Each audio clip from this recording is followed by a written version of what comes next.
Welcome back to the Dolor Factor. We're here at the beautiful, the wonderful Ladera Resort. And the next time you see us, you're actually going to see us in Dominica, so make sure you stay with us.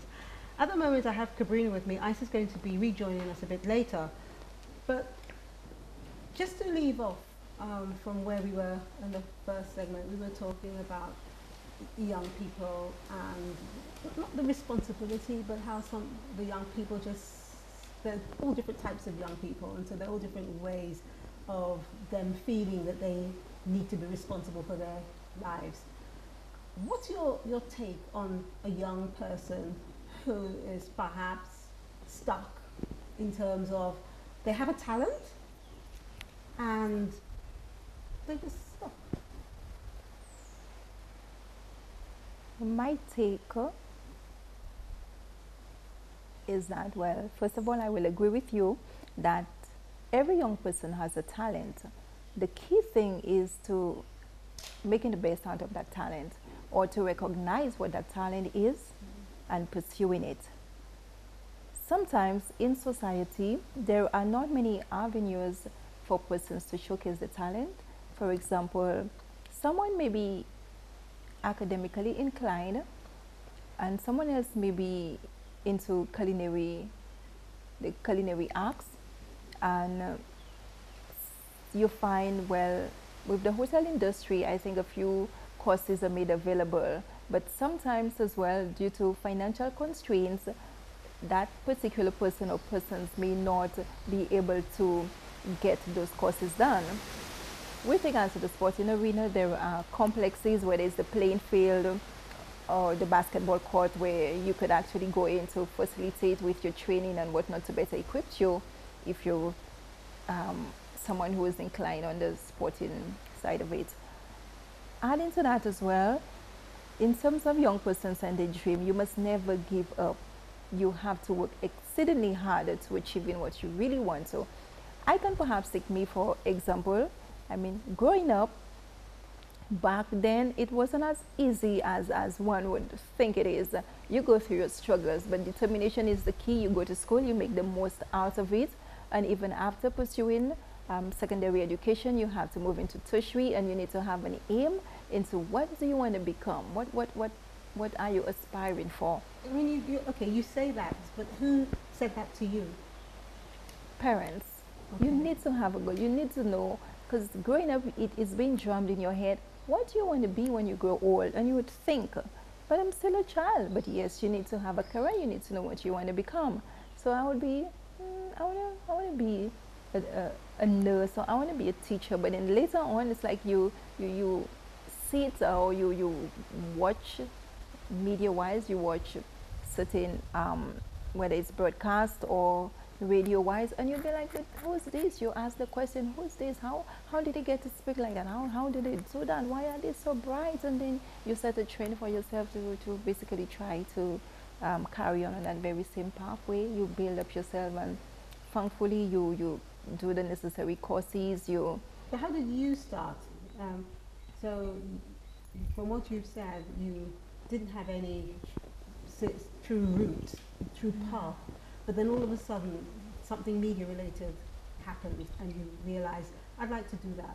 But what was your next step in doing that, into getting into the media? How did you do that? Well, actually, the greater influence was me, as well as a few community members as well, who of course had auditions when he was selecting persons to do walk-in. I walked in there feeling very scared. Do you think you could do that actually? But yes, I know I speak well, I read well, but sometimes somebody is always better than you are. So being afforded that opportunity where, okay, this is what it is, a script is given to you, you speak into the mic, blah, blah, blah. You know, it's like, okay, breaking news, this is what's happening, everybody's listening, we need you to go on now, and how would you disseminate that? The nerves start kicking in, but you build that self-confidence to know, yes, you can do it. And then you present yourself, and persons after, on the outside, after listening and judging, would be, okay, you were one of those that got qualified. Time's up, you did really well. So you got yourself into that opportunity, and here you are making the most out of it. And you're never too old to learn, and you can never know too much. The sky is the limit. But would you say that your entry was easy? Because from what you've just said, it sounds like, okay, you just went, you read something and you were good enough, so you got the job. Would you say it was easy? I wouldn't say it was that easy, because even being into that whole broadcasting industry, courses were presented to us where, of course, I did the training in Radio St. Lucia. We were over at different, we were with different radio personnel who, of course, have been into the business for quite a long while and who have gained the experience. So they give you the pointers and you take it back on your job and you practice it more or less. Some days, yes, you can fall short. Persons do make mistakes, because sometimes you read and you maybe mispronounce something, or you bring out something and you're like, but did I do that right? Or is it, what did I achieve, or what are, you know, the likeness of my listening audience? Did I empower them? What were they motivated with, you know, different stuff that you put out? So it's still a learning experience. How did you feel when something went wrong? I would, if I must say, my manager always says to relax, because I get really flustered. It's like I always want to be accurate and always need to know that I'm doing it right and putting it right. This is a good product. So if at the time I am told, or I know, okay, but you can do better than that, this was not your best, and what is wrong with you? I would be like, okay, you know, you really like beat yourself to it. This is not you. But then there's always room for improvement. Mm-hmm. So who are your main influences? You have mentioned, you know, the people at the station. I can say my parents as well, community members, a few colleagues where I work too. You know what I love about your answer? You have related to everyone in your community, everyone and people who are St. Lucian. And I think that's something that we don't always admire, and we don't always talk about how great we are. True. You know, we live in a small island, but it doesn't mean that we have small mentality or small mind, and it doesn't mean that people within our community cannot push us to prosper. So I really enjoyed that. But outside of that, is there any person or anything that inspires you, that keeps you either pushing on, or you've learned something from them that you want to achieve throughout the rest of your life? Outside of that, yes, I could say there were a few past teachers as well as principals that I still relate to. I always get feedback from persons to ask, do you listen to the radio station? Do you listen to my programs? Do you hear how I speak? I am willing to accept the critics. What are my weaknesses? What can I work on? How can I make certain things better? And for one, they would say, slow down. It's like you're eating hot potatoes. You need to slow down. You speak too fast. So I'm saying, okay, but I don't know, because when you're on, it's like you cannot listen, but persons from the outside can provide you with the critics.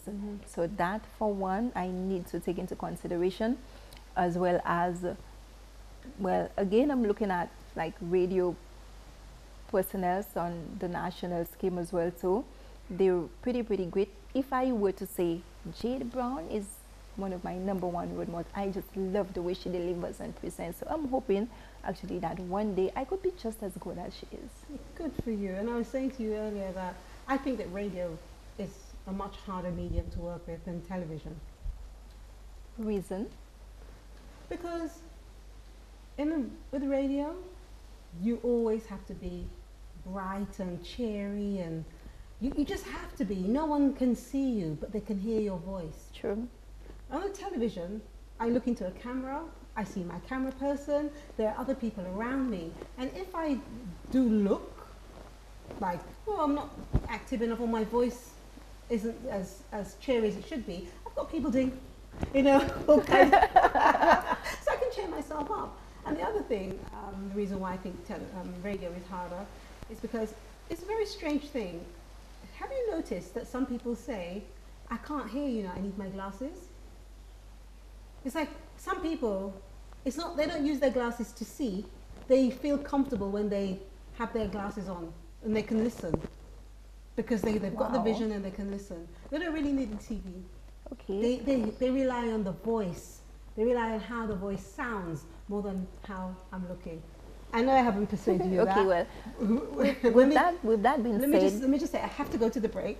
So when we come back from the break, Isa will be here, but Cabrina will have an opportunity to respond to that. So make sure you stay with us.